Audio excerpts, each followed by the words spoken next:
Votre programme avec IG. IG, bien plus que du trading. Une équipe d'experts à vos côtés.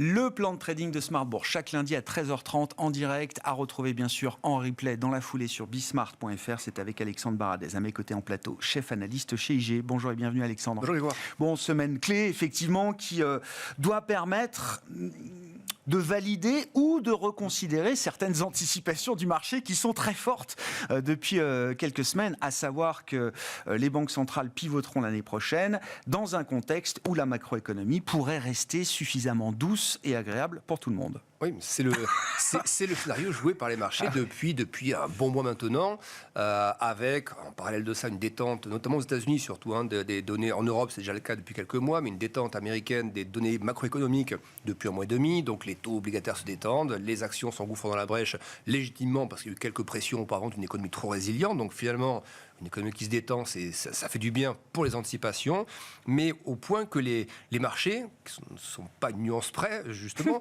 passent d'un sentiment qui était finalement très tendu sur l'aspect obligataire à un sentiment qui s'est détendu très vite aussi.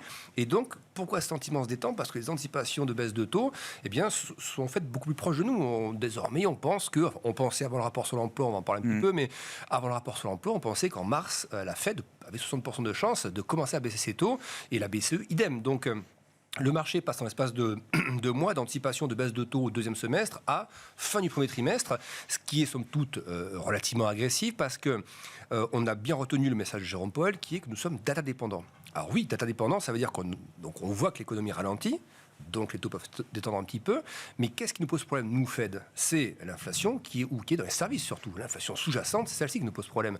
Elle est où ? Elle est à quel niveau ? Elle est toujours à 4%, l'inflation sous-jacente. On a quoi ? On a l'ISM Service. L'inflation, elle se trouve où ? Dans les services. Que nous montre l'ISM Service ? Que d'un mois à l'autre, il a même rebondi un petit peu, avec des composantes de prix qui se maintiennent. Donc, on a les données quasiment les plus importantes pour la Fed sur l'activité et sur l'emploi, ce fameux rapport sur l'emploi, le taux de chômage. Alors, il y a des effets un peu de réintégration, post-grève, etc. Mais il y a toujours est-il que le rapport globalement, inscription au chômage, emploi plus forte que prévu, taux de chômage plus faible et des salaires surtout, ils restent à planer, qui ne ralentissent pas plus, qui restent à 4%. Il en faudra plus pour que la Fed déclenche une première baisse de taux et matérialise un pivot rapidement. Disons que les propos qu'on a entendus jusqu'à présent, c'est de dire on va être en gros certain que l'inflation sur la bonne pente durablement vers le 2% pour commencer à changer de vue sur l'inflation. Le Jérôme Powell qu'on a eu il y a même pas une quinzaine de jours, c'est un Jérôme Powell qui s'interrogeait encore sur la nécessité ou pas de relever les taux. Alors, probablement un peu de théâtre là-dedans, un peu de rhétorique, mais ce n'est pas un Jérôme Powell qui s'interrogeait sur la première date de baisse de taux. C'était plutôt, est-ce qu'on est suffisamment restrictif ? Donc, je ne vois pas, depuis ce discours qui était même pas tout juste 2 semaines, la salve de données qu'on est derrière, en quoi le tableau d'ensemble aurait fondamentalement changé. Et puis, demain, on aura l'inflation, effectivement, qui sera publiée. Le consensus, on verra si la raison ou pas, mais le consensus s'attend à ce que l'inflation au cœur reste à 4%. Bouge pas, Voilà, donc c'est normalement on a une effet qui doit rester semi-faucon selon moi, et donc des anticipations qui doivent être un peu repoussées, plutôt T2 voire fin T2 au niveau du marché. On peut avoir sur les prochains chiffres d'inflation quelques petits facteurs de rebond qui s'expriment. On verra le chiffre américain la semaine prochaine, mais l'inflation du mois de décembre en zone euro, avec des éléments techniques, des éléments saisonniers, pourrait rebondir à 3% et plus peut-être pour l'inflation global. C'est un chiffre que beaucoup ont en tête. Alors beaucoup, j'en sais rien justement. Certains prévisionnistes, analystes ont ce chiffre en tête. Donc on verra effectivement comment le marché, comment la BCE peut réagir aussi à l'idée que le dernier kilomètre, ce que nous disait Isabelle Schnabel il y a encore quelques temps, que le dernier kilomètre ne sera pas forcément la partie la plus facile de la route. Oui. Après, le tableau d'ensemble, il n'y a quand même pas de... Moi, j'ai pas de crainte sur le fait qu'il y a un rebond d'inflation. En amont, il n'y a rien. Il y a déflation en Chine, les matières premières sont en train de... Ce ne serait pas une remise en cause du voyage. Voilà. C'est exactement ça. C'est plus, est-ce que le marché ne sera pas pris à un moment donné un peu en tenaille entre une économie dont on voit qu'elle ralentit et qui a été souhaitée comme telle par les banques centrales, et ces mêmes banques centrales qui tarderaient à délivrer le message tant attendu que le marché presse actuellement des baisses de taux. C'est cette espèce de couloir de quelques mois qui, selon moi, devrait encore normalement entraîner un peu de consolidation des indices. Bon, grosse opération communication. On y reviendra dans quelques instants avec John Plassard qui sera avec nous en visioconférence. On aura les nouveaux sets de prévisions économiques, les nouveaux points de données également du côté de la Réserve fédérale américaine et des autres banques centrales. Donc l'ensemble des projections projections économiques et des projections de taux qui seront livrées aux investisseurs au cours des prochaines réunions dans les jours qui viennent. À propos de Banque centrale, il faut qu'on parle du Japon. Alexandre, déjà pour saluer l'année spectaculaire pour le Nikkei japonais en 2023. Ouais, une très bonne année parce que les taux sont restés, vous l'avez dit, toujours taux négatifs, moins 0,1%. Ils sont en place comme ça depuis 2015-2016, si ma mémoire est bonne. Et avant cela, on était déjà très bas depuis la fin des années 2000. Donc le Nikkei a à la fois bénéficié d'une devise très faible, emportée par la force du dollar, de taux qui restent très faibles. Et vous voyez, c'est un indice qui est aussi en plus très graphique, c'est-à-dire qu'il y avait cette phase de consolidante 2021-2022, on en sort par le haut. On est à nouveau dans un range où on voit que la zone haute, en fait, on a l'impression que c'est mal tracé, mais en fait non, la zone violette en haut, c'est une résistance qui remonte aux années 90. Oui, bien sûr, bien sûr. Précise. Donc on voit qu'on est allé au-dessus de ça, puis en dessous, les supports tiennent où là ces derniers mois? Ils tiennent sur les anciens sommets, vous voyez, de 2021, qui deviennent maintenant des supports. Donc on a vraiment une belle phase de consolidation, et c'est ce que moi je penserais voir, ou ce que j'aimerais voir de la partie européenne ou américaine, c'est-à-dire des phases où, comme ça, pendant quelques mois, on arrive à osciller entre deux bornes, qui sont un peu éloignées, mais deux bornes quand même, avant d'aller chercher plus haut. Donc, je pense que c'est encore une fois, les patterns moyen terme, ils sont plutôt bons pour le Nikkei. Le sommet historique, il n'est pas si long que ça. Hein. On a vraiment un creux qui s'est formé sur 40 ans. Donc, je pense que le sommet, c'est un objectif un peu psychologique comme pour les opérateurs, donc il faut viser ça à moyen terme. Mais là, on est plus à essayer de voir combien de temps on va rester dans cette phase de consolidation, au moment où on rappelle que l'inflation au Japon était montée à 4, elle a un peu retombé, mais on sent quand même qu'elle s'encroute un peu vers les 3,3. Donc c'est quand même un niveau qui n'est pas anodin. Et le taux 10 ans japonais, qui est autorisé à varier un peu plus, hein, on a un peu libéré le contrôle de la courbe de taux, mais on la contrôle toujours. On a un taux qui est remonté à 0,7, 0,8. Le Japon, il avait des taux à 2% sur le 10 ans. Il y a quelques années simplement, c'est pas une histoire de 30 ans, donc ça veut dire qu'une inflation comme ça et un taux 10 ans qui est finalement toujours qu'à 0,8 ou 0,9, c'est assez bas. Ça peut laisser encore un peu de place pour la Banque du Japon pour desserrer un peu pour desserrer un peu l'assouplissement, on va dire ça comme ça, ou pour resserrer psychologiquement. Et selon moi, il y a de quoi rester encore un peu dans ce canal. Je n'attends pas pour des très grosses manœuvres, des gros débouclages ou autres, parce que c'est le Japon. C'est pas le risque Armageddon financier, parce que c'est vrai que c'est unique dans l'histoire de voir une banque centrale du Japon qui normaliserait en partie sa politique monétaire après 20-30 ans de QI permanent. Oui. Mais ils le font déjà en laissant bouger un peu les taux. Ça a quand même un effet sur les actifs, mine de rien. On a vu la semaine dernière, par exemple, le yen se renforcer assez massivement, alors finalement la Banque du Japon n'a pas touché, juste de la rhétorique. Donc, en guidant un peu les anticipations et en bougeant un peu la fourchette de taux, ça pourrait suffire finalement à calmer un peu le... Pas besoin d'en faire trop. Si on arrive à guider les anticipations de marché... Pas besoin d'en faire trop sur le plan de la politique. L'inflation, effectivement, est très élevée encore à 3 et quelques. Il fallait l'élever historiquement, mais elle ne rebondit pas. Donc c'est sur le sentiment que c'est un peu comme en Europe ou aux États-Unis, c'est qu'on a eu beaucoup d'inflation, il y en a moins maintenant. Elle est un peu encroûtée quand même, donc il faut garder vigilance. Mais le Japon n'a pas la même urgence que la Fed l'avait il y a quelques temps, ou même pour l'avoir la BCE. Donc pour moi, il n'y a pas d'urgence à sortir les grandes manœuvres, mais c'est quand même actuellement un petit vent contraire. Quand même, hein. Le yen se renforce, les taux japonais qui montent un peu. C'est plutôt quand même un petit vent contraire, donc favorable à cette poursuite de consolidation dans la zone qu'on a actuellement. Bon, qu'est-ce qu'on peut dire alors du Nasdaq là autre aussi indice qui a connu une année 2023 spectaculaire au point de marquer de nouveaux records, en tout cas de records annuels.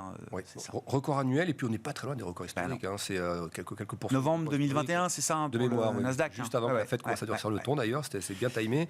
Et là aussi, vous voyez ce qu'on vient d'écrire dans la partie un peu macro là pendant quelques minutes, c'est selon moi, si c'est bien ce que nous avons mercredi et jeudi pour Fed et BCE, avec des anticipations qui sont un peu repoussées. Pourquoi le Nasdaq irait beaucoup plus haut tout de suite en fait? Le parcours, il a déjà réalisé sur le premier semestre. Il y avait le thème AI également qui tirait tout ça.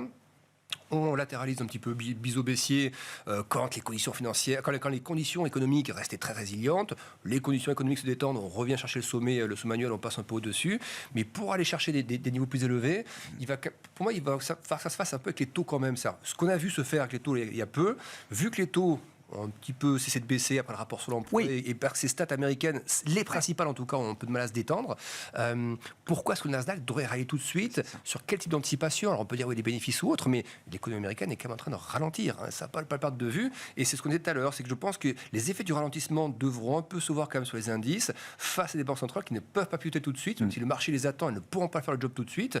Et donc quelques mois, peut-être 2-3 mois encore, où ça vient un peu. Donc ça peut être une consolidation. Moi j'aurais bien un retour dans la zone des 15 000, 14 500, ça me paraîtrait, c'est pas beaucoup. Légitime. Ouais. Légitime, c'est quelques pourcents de consolidation et ça s'intégrerait bien dans le schéma actuel macro et monétaire. On verra, hein, c'est vrai que pour l'instant, voilà, la détente des taux longs a été spectaculaire, intense, ça semble se calmer. On est passé de 5 à 4,25 au moment où on se parle sur le 10 ans américain. Est-ce qu'il y a des raisons tout de suite de voir le 10 ans américain passer de 4,25 à, je sais pas, je dis n'importe quoi, 3,75 ou 3,50 ? Peut-être pas tout de suite dans l'état actuel des choses et avant les communications de Banque centrale. On pourrait le voir, mais si par exemple nous avions une situation économique qui se dégradait beaucoup, et du coup, est-ce que le marché se dirait c'est une mauvaise nouvelle parce que et donc la Fed va pivoter, ou est-ce que ce serait toujours même la Fed, encore une fois, ils ont des mandats. Tant que ça ne craque pas, ça peut descendre assez vite au niveau macro, mais tant que ça ne craque pas comme en mars dernier avec les banques, tant que ça ne claque pas, l'hypothèse de la contraction n'a jamais été écartée par Jérôme Powell dans ses conférences de presse. Rappel d'un économiste la semaine dernière, hein, que je cite, Nicolas Gottsman, qui était venu nous voir. Le put de la Fed, s'il est quelque part, c'est bien sur l'économie avant tout, pas forcément sur les marchés. Hein. Oui. Donc voilà. Qu'est-ce qu'on peut dire ? Alors, il faut dire un mot quand même de la classe d'actifs qui n'a pas participé au rallye général qu'on connaît depuis fin octobre, à savoir les matières premières. Et vous êtes venu avec le graphique du cuivre, plus précisément, Alex. Oui, on était venu avec le pétrole il y a quelques jours. Le pétrole, c'est ce qui nous montrait, l'ensemble des matières premières nous le montre, même si l'énergie le montre un peu plus, que le ralentissement macro américain, on va vraiment travailler les matières premières à la baisse. L'Europe était déjà ralentissante, mais c'est vraiment le ralentissement américain qui a ramené la vague de baisse qu'on a depuis 4-5 semaines. Et là-dedans, alors, il y a une matière première qui est le cuivre, qui est donc très sensible à la Chine. Je la trouve toujours intéressante à surveiller parce que les niveaux post-Covid, etc., on les a corrigés depuis. On a eu cette belle correction entre-temps. On est reparti, on le voit, au niveau du déconfinement en Chine. Vous voyez, fin 2022, début 2023, ça rallie à nouveau sur des niveaux de cours relativement hauts. Ce rebond chinois qui déçoit, donc le cuivre qui redescend. Et après, on a cette stabilisation depuis quelques mois des PMI d'activité en Chine, manufacturiers. Et on voit le cuivre qui trouve des petits supports dans cette zone. Alors, j'ai plus les cours exacts en tête, mais on voit que ça correspond bien au sentiment que l'on a de la Chine et de ce que l'on voit des indices d'activité, en fait. Donc, je dirais que c'est assez neutre comme interprétation, mais de la même manière qu'on trouve assez neutre la stabilisation du high yield chinois ou la stabilisation des PMI. C'est-à-dire que ça se stabilise en zone basse, en zone pas terrible. Est-ce qu'il faut donc acheter tout de suite en disant le mieux devant nous ? Peut-être, mais est-ce qu'il ne manque pas encore 2-3 catalyseurs, des rebonds d'indices d'activité ? On a vu l'inflation par exemple ce week-end, on est sur du moins 0,5 désormais. Moins 0,5, la dernière fois qu'on a vu ça, c'était subprime, c'était crise des émergents, vous voyez, c'est quand même des phases où l'économie chinoise était quand même aussi au ralenti. L'idée d'un enlisement quand même. Voilà, on se stabilise, mais on n'arrive pas à sortir les pieds de la glaise. C'est ça. Et donc le cuivre, il va être un peu comme ça. Vous voyez, il y a une zone un peu de résistance que j'ai mis en violet parce que c'est une zone où on va bien marquer techniquement parlant. Si on a 2-3 bons PMI dans 1 mois, 2 mois, qu'on repasse cette zone un peu en violet, vous réintégrez après une trend intense un peu haussière qu'on avait depuis 2022, au-dessus de 8007, 8008 la tonne de cuivre, avec une ou deux bonnes stats chinoises en parallèle, ça peut commencer à se rejouer long par rapport à tous les déficits de stock, de production qu'on connaît dans le mécanisme de transition énergétique ou autre, ou de mode de transport. Donc au-dessus de ça, oui, pour repasser long, oui, mais actuellement, c'est ce qu'on vient d'écrire, c'est pas terrible. Donc, moi, je verrais bien pour l'instant le cuivre restant dans ce range violet. Vous voyez, les supports pas cassés non plus parce qu'on n'est pas en train de se dégrader beaucoup plus que ça. Mais on n'a pas un peu les catalyseurs. Donc, ce côté vraiment neutre du cuivre, quelques temps encore. Sur le plan macro, pour l'instant, tout le monde est satisfait de voir des cours de matières premières qui restent, comme vous dites, dans des zones assez neutres. Bon, le pétrole a beaucoup rebaissé, oui, ça a reperdu $20. Bon, on est à 70 et plus sur le pétrole WT. On n'est pas non plus revenu à 30 ou en territoire négatif. Hein, donc, le marché, ce qu'il voit lui aujourd'hui, le marché action, il voit l'aspect positif de ça. Il voit que c'est pas inflationniste. C'est positif pour la conso. Bon, ça entretient quand même c'est toujours ça, c'est la consommation. Hein, voilà. C'est cette pellicule entre... Ça peut traduire du ralentissement, ça traduit un ralentissement, mais aussi ça influence les taux à la baisse, ça ne fait pas craindre de vagues d'inflation seconde, etc.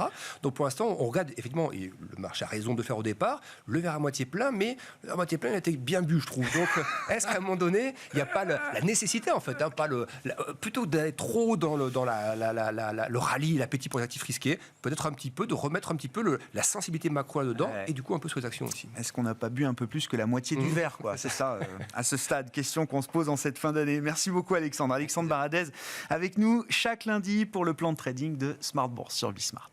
C'était votre programme avec IG. IG, bien plus que du trading.